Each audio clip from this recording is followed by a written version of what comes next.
Praise the lord. ప్రభువైన యేసుక్రీస్తు నామములో ఈ ఉదయకాలమందు మీ అందరికీ కూడా శుభములు తెలియజేస్తూ ఉన్నాను. ఈ ఉదయకాలమందు ప్రత్యేకంగా ఇస్సాకు గురించి కొద్ది మాటలు మీ ముందు ఉంచాలని ఆశిస్తున్నాను. ఇస్సాకు విశ్వాసులకు తండ్రి అయిన అబ్రహాము యొక్క కుమారుడు. అబ్రహాము శారాలకు ముసలప్రాయములో పుట్టినవాడు, వాగ్దాన పుత్రుడు. ఇస్సాకు పుట్టినప్పుడు అబ్రహాము గొప్ప విందు చేసినట్లు ఆదికాండము 21:8 మనకు కనబడుద్ది. ఇస్సాకు అనగా ఎంతో గారాబముగా ప్రేమగా పెంచబడినవాడు. అబ్రహాము ధనవంతుడే కనుక కుమారునికి ఏమీ కొదువులేదు. ఆదికాండం 22 గమనిస్తే అబ్రహామును దేవుడు పరిశోధించినాడు అని అక్కడ వ్రాయబడి ఉంది. అనగా తనకు ఒక్కడయ్యున్న కుమారుని బలి ఇమ్మని దేవుడు అబ్రహామును కోరాడు. దీన్ని చేయుట సామాన్యమైన విషయం కాదు కదా. దేవుడు కన్న కుమారుని అడగడం అనేది నిజంగా అబ్రహాము జీర్ణించుకోలేని విషయం. దానిని తట్టుకొని వెళ్ళి తన కుమారుడును బలివ్వడం అంటే సామాన్యమైన విషయం కాదు. ఎందుకంటే ఎంతో కాలం నుండి ఎదురు చూచి దేవుని దగ్గర అడిగి సంపాదించుకున్న ఒకే ఒక్క కుమారుని, ఎంతో అల్లారు ముద్దుగా పెంచుకుంటున్న బిడ్డను తన చేతితో తానే బలివ్వడము ఒక్కసారి ఆలోచించండి. దాన్ని అంగీకరించుటకు అబ్రహాముకి ఎంత కష్టమో, అదే సమయంలో ఇస్సాకు యవన ప్రాయములో ఉన్నవాడు. తన తండ్రి బలి అర్పించుటకు రమ్మని చెప్పగానే నేనెందుకు, నువ్వు వెళ్ళొచ్చు కదా అని ఏమీ అనలేదు. ఈ రోజుల్లో అయితే గనక ఇస్సాకు వయసులో ఎవరైనా ఉన్నట్లయితే, నేను అవసరమైతే నువ్వు వెళ్ళు, నీ దేవుడికి బలి కావాలంటే అని మాట్లాడడానికి ఎక్కడా కూడా వెనకాడరు. తండ్రి రమ్మన్నాడు, వెళ్ళాడు అంటే అతని సంపూర్ణ విధేయతను గమనించండి.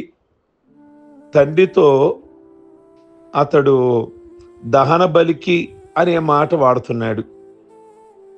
ఆ మాటలు మనం చూస్తే 22:3 ప్రియమైన దేవుని బిడ్డలారా, అంటే తన తండ్రి ఎందుకు తీసుకెళ్ళుచున్నాడో తెలియకుండానే నమ్మి వెళ్ళాడు. అక్కడ తండ్రి దేవుడే చూసుకుంటాడు అని అంటే అదేమిటి?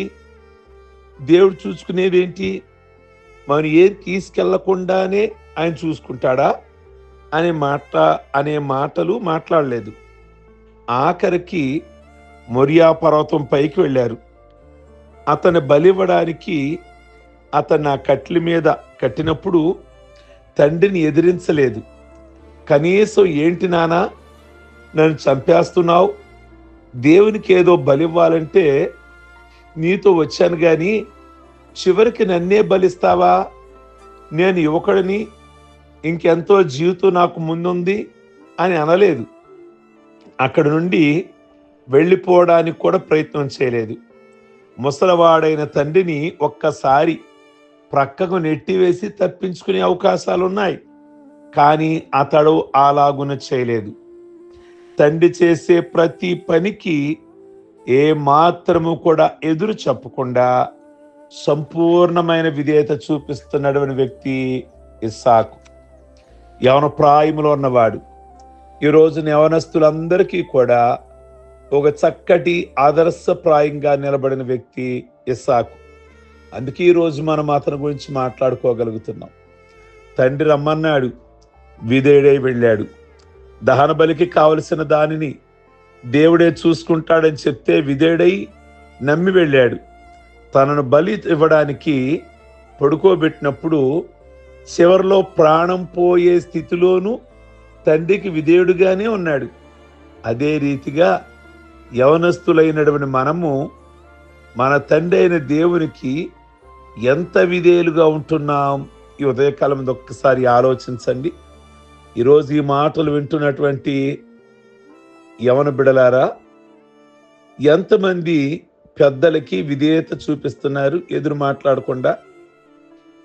దేవుని వాక్యము, దైవ సేవకులు ఒక్క మాట నీకు చెప్తే ఎదురు మాట చెప్పకుండా విధేయుడగుచున్నావా?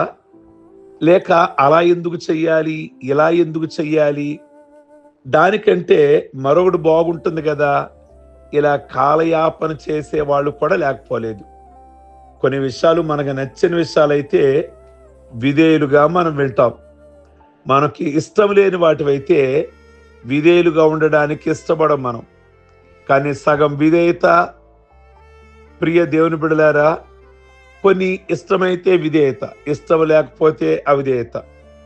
దేవుడు పరిశోధిస్తున్నప్పుడు తన స్వంత కుమారుణ్ణైనా బలివ్వడానికి వెనుదీయక దేవునికి భయపడువాడని రుజువు చేసుకున్నాడు. దీనికి పరోక్షంగా ఇస్సాకు కూడా విధేయత కూడా ఒక కారణం అని చెప్పాలి. అబ్రహాం ఎంత విధేయత చూపించాడని మాట్లాడతామో, అదే సమయంలో ఇస్సాకు కూడా అంతకంటే విధేయత చూపించాడు అని మాట్లాడాలి. ఎందుకంటే అబ్రహాం విధేయత చూపించాడు, ఓకే. ఇస్సాకు గనక లోబడకపోతే అబ్రహాం ఏం చేయగలడు? రెండోది, ఇస్సాకు జీవితంలో వివాహ విషయం మాట్లాడుకోవాలి. ఆదికాండం 24వ అధ్యాయంలో తన వయసు వచ్చిన వాడు, తనకంటూ ఒక ఇష్టం ఉంటుంది, దాన్ని తన తండ్రికి చెప్పి నెరవేర్చుకోవచ్చు, కానీ అతడు అలాగున చేయలేదు. అంతా తన తండ్రి ఇష్ట ప్రకారమే చేయదలిచి తన ఇష్టాన్ని ప్రక్కన పెట్టేశాడు. తన తండ్రి తనకు మేలు చేస్తాడని నమ్మాడు. అలాగే యవనస్తులమైనటువంటి ప్రతి ఒక్కరూ కూడా వివాహ విషయం వచ్చేసరికి కొన్ని అవకాశాలు, కొన్ని రిజర్వేషన్ ఉంచుకొని, దేవా నీ చిత్తం ఏంటి అని అంటాం. మన తండ్రికి మన ఇష్టాలను తెలపడము తప్పు కాదు, కానీ సంపూర్ణంగా తండ్రి ఇష్టం చేస్తే అది మనకి అధిక మేలు చేస్తుంది. కనుక ఇస్సాకు వివాహ విషయంలోనూ తండ్రికి సంపూర్ణ విధేయత చూపించాడు. మూడవదిగా 24వ అధ్యాయము 63వ వచనములో ఇస్సాకు ప్రతి దినము కూడా ధ్యానించే అలవాటు ఉంది, ప్రార్థించే అలవాటు ఉంది. ఒక సమయం ఉంది, ఒక స్థలం ఉంది. ఎంత చక్కటి క్రమము! సాయంకాలమున ధ్యానం చేసే లేక దేవుని సన్నిధిలో గడిపే యువకుడుగా, యవనస్తుడిగా ఇస్సాకు అంత సంపూర్ణ విధేయత క్రమము కలిగిన వాడు, అలవాటు చేసుకున్నాడు. కనుక యువకుడైన ఇస్సాకు చూపిన విధేయత ద్వారా ఈరోజు ఎందరికో ఆదర్శవంతుడుగా ఉన్నాడు. ఇస్సాకు జీవితం నుండి సంపూర్ణ విధేయతను, దేవుని సన్నిధిలో క్రమం తప్పకుండా ధ్యానించే చక్కటి అలవాటును మనం కూడా నేర్చుకున్నాం. అది మన భావి జీవితాలకు ఎంతో దీవెనకరంగా ఉంటుంది. ప్రియ దేవుని బిడ్డలారా, అట్టి స్థితిలోనికి పరిశుద్ధాత్మ దేవుడు మిమ్మలను నడిపించును గాక. ప్రార్థించుకుందాం. సర్వశక్తి కలిగిన తండ్రి, మీకు స్తోత్రం. ఈ ఉదయకాలమందు ఇస్సాకులో నుండి మీరు మాతో మాట్లాడిన నాయన, నిజంగా అతను బలి విషయంలో తండ్రికి ఎంత విధేయుడుగా జీవించాడు, వివాహ విషయంలో తండ్రికే అతను ఎంతగా విధేయత కనబరిచాడు. మూడోది, అతని ప్రార్థన కానీ అతని సమయం కానీ ఈ రోజున యువకులందరికీ కూడా, యవనస్తులందరికీ కూడా, యవనస్తులకే కాదు అన్ని వయస్సులు కలిగిన వారికి ఇస్సాకు ఆనాడే ఒక మార్గం చూపించి వెళ్ళాడు. అందుకే ఇస్సాకు బహుగా దీవించబడ్డాడు. ఈ రోజున ఇస్సాకు యొక్క మార్గాలలో మేమందరము కూడా నడుచుకోగలిగిన కృపను దయచేయమని ప్రార్థిస్తున్నాం. ఈ మాటలు మాకు దీవెనకరముగా ఉంచండి. అలాగే ఈ దినము ప్రభువా, మీ బిడ్డలను దీవించి ఆస్వాదించి భద్రతనివ్వండి, క్షేమమును దయచేయండి.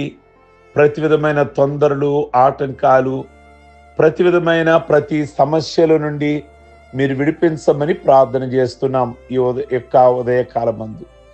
అలాగే ఈరోజు పెళ్లి రోజులు, పుట్టినరోజులు, రక్షణ పొందిన రోజులు చేసుకుంటున్న బిడ్డలందరినీ దీవించి ఆస్వాదించి ఆయుష్ ఆరోగ్యాలతో నింపి మీ నామమునికే మహిమ తెచ్చుకోమని ప్రార్థిస్తున్నాం. ఈ దినము ప్రతి విషయంలో కూడా మీ బిడ్డలకు మీరే తోడుగా భద్రత సహాయము దయచేయమని యేసు పరిశుద్ధ నామములో అడుగుచున్నాం తండ్రి. ఆమేన్.